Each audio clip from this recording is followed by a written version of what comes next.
안녕하세요. 살림하는 스캉입니다. 간장조림을 한번 해보겠습니다. 껍질이 있는 삼겹살을 하시는 게 더 고소해요. 요 칼크마라고 까리고추하고 2컵 정도면 됩니다. 간장을 저는 3개 정도 할게요. 소스 요거 3숟가락 정도, 술을 이제 5숟가락 정도, 집에 있는 청을 이용해 주시기 바랍니다. 유자청 들어가면요, 이거 포인트입니다. 일본에는요 추슈라는 게 있고요, 중국에는 동파육이 있어요. 한국에는 삼겹살이 있습니다.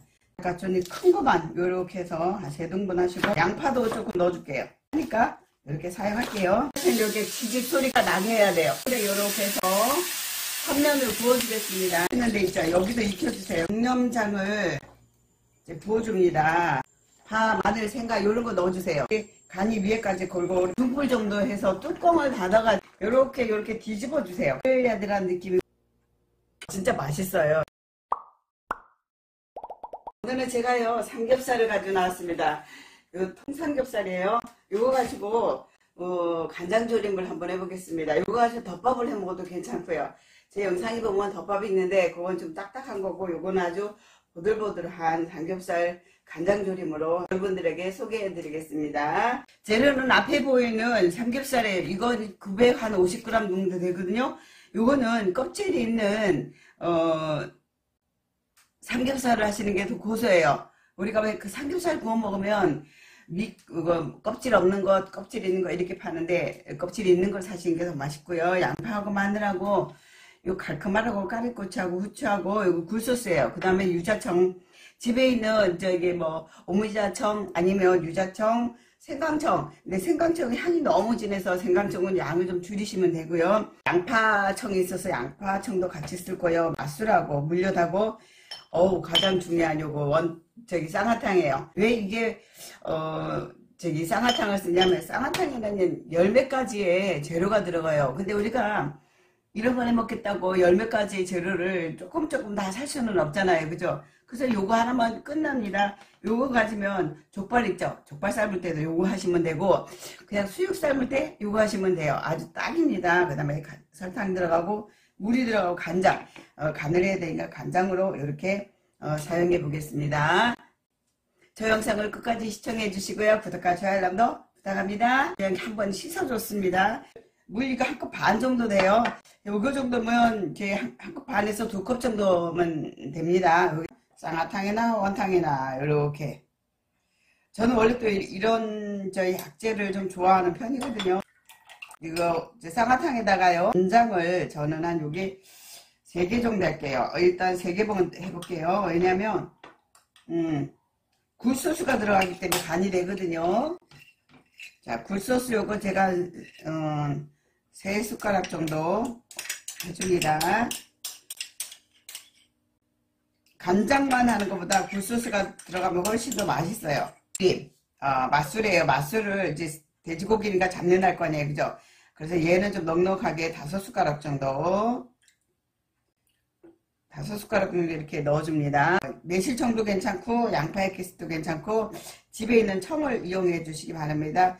요거 한 2개 정도. 그러면 양파 맛도 나거든요. 여기 유자청.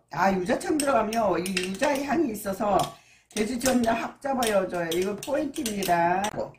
윤기나라고. 그 다음에 물엿. 청이 얼마나 들어가냐에 따라서 얘 조절하셔야 돼요. 저는 요거 3개만 넣을게요. 아니, 2개만 넣을게요. 설탕은 제가 2개 정도. 동파육. 일본에는요 추슈라는 게 있고요, 중국에는 동파육이 있어요. 한국에는 삼겹살이 있습니다. 삼겹살 이렇게 하면요 진짜 맛있어요. 녹을 동안에 들어갈 고추가 까리고추인데 이렇게 들어가면 간이 안 배잖아요. 그죠? 그래서 까리고추는 큰 거만 이렇게 해서 한 3등분 하시고, 작은 건 한 2등분만 해주세요. 요즘 까리고추도 너무 비싸가지고 없으신 분은 안 쓰셔도 돼요. 혹시 냉동실에 청양고추 넣어놓은 거 있나요? 그거 쓰셔도 되고요. 양파도 조금 넣어줄게요. 양파청이 들어갔지만 그 양파청에서 나는 맛하고 양파가 또 다르니까 요걸 사용해요. 대파는 이제 사는 거는 막 대가 이렇잖아요. 근데 저는 이제 마당에 심은 거라서 얘가 배가 짧아요. 그래서 어쨌든 하니까 이렇게 사용할게요. 고기는요, 불을 켜고 얘를 좀 구워서 쓸 거예요. 불을 켰어요. 여기다가 처음에 구울 때는 프라이팬 이렇게 지직 소리가 나게 해야 돼요. 네, 고기를 구울 때 불이 약하잖아요. 그러면 육즙이 먼저 빠져서 약간 센 불에 이렇게 해서 한 면을 구워주겠습니다. 처음엔 좀 세게 했다가 여기 나중에 불을 약하게 해세요. 기름이 나왔거든요. 자, 그러면 요거를 3면을 다 이렇게 놀놀이하게 이렇게 익혀주시는데 요 껍질 있는 데 있죠. 여기도 익혀주세요. 근데 한쪽 면은 익히지 마세요. 왜냐?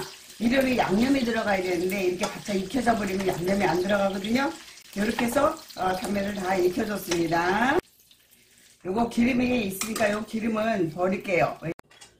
기름을 뺀 고기를 이렇게 넣어주세요. 불을 킨 상태에서 양념장을 이제 부어줍니다. 이렇게 양념장을 부었을 때는요, 처음에는 불을 약간 세게 했다가 파, 마늘, 생강 이런 거 넣어주세요. 그러면 여기서 향이 올라와서 얘가 잡내를 잡아줍니다.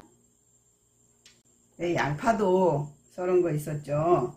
여기서 바글바글 끓여주시면 됩니다. 후추도 넣고요. 양념장이 위에까지 좀 이렇게 적시게, 그래야지 간이 위에까지 골고루 배면서 가끔 이렇게 뒤집어 주세요. 요걸 졸여주는데 어떻게 하냐면 뚜껑을 열고 하면요, 이게 많이 증발이 돼서 짜고 달고 해요. 그래서 뚜껑을 덮고 얘를 이제 막 끓잖아요. 그죠? 처음에 약간 센 불에 했어요. 그 다음부터는 약한 중불 정도 해서 뚜껑을 닫아 가지고 얘를 익혀서 고기 속이 익을 때까지. 그래서 나중에 이렇게 젓가락 한번 찔러 보세요. 속이 익었나 아니나. 우리가 수육 삶을 때 젓가락을 찔러 보면 알듯이 얘도 그렇게 하면 돼요. 20분 정도를 제가 이거 졸여 주겠습니다. 고기가 너무 두껍다 그러면 한 25분 30분 요 정도 하면 되고요. 제가 지금 약한 불에서 한 25분 정도를 졸였거든요. 이렇게 찔러보세요. 찔러봐서 피가 안 나와요. 그러면 이거는 다 된 거예요. 자, 요걸 가지고 써는데, 자, 요 상태에서 거의 다 됐다. 이럴 때 까리고추 있잖아요. 까리고추를 넣어서 얘가 까리고추가 간이 좀 배 정도만 얘를 같이 삶아주겠습니다. 한 2분에서 3분 정도만. 까리고추가 너무 시꺼멓게 푹 무르지 말고 살짝만 익어지게 해요. 고기를 이렇게 얘를 졸일 때 앉아가지고 계속 얘를 이렇게 양념을 찌얹으면 힘드니까 요렇게 뒤집어 주세요. 가끔씩 뒤집어 주시면 얘가 골고루 간이 들어요. 이렇게 해서 다 됐어요. 마늘도 말랑말랑한데 이거 먹으면 맛있어요. 까리고추를 옆에다 이렇게 놔주시면 더 먹음직스러워요. 그죠? 이렇게 썰어줍니다. 와,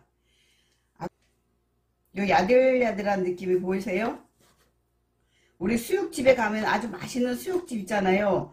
그거 가면 냄새도 안 나면서 야들야들하게 금방 삶아서 나온 것처럼 그런 느낌이에요. 요거 아우, 요렇게 썰은 것을 가지런히 이렇게 놔주세요.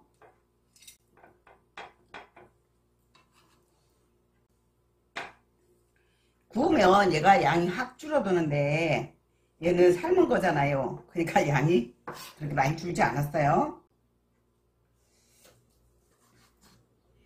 한번 먹어볼까요?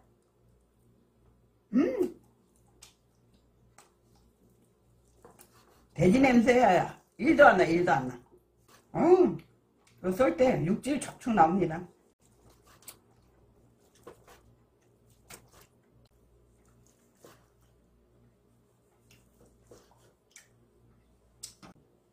이렇게 하면 좀 서운하잖아요. 그죠? 삶은 물 있죠? 요걸 위에다 조금 이렇게 얹어주시면 더 윤기가 있어서 먹을만해요. 자, 우리가 덮밥을 만약에 먹겠다 그러면 이 육수 있죠? 육수를 식혀가지고 기름을 좀 건져낸 다음에 그 다음에 이게 양념으로 그걸 덮밥을 해서 먹으면 돼요. 여기 마늘 졸인 거 있잖아요. 마늘 졸인 것도 이렇게 좀 얹어주시고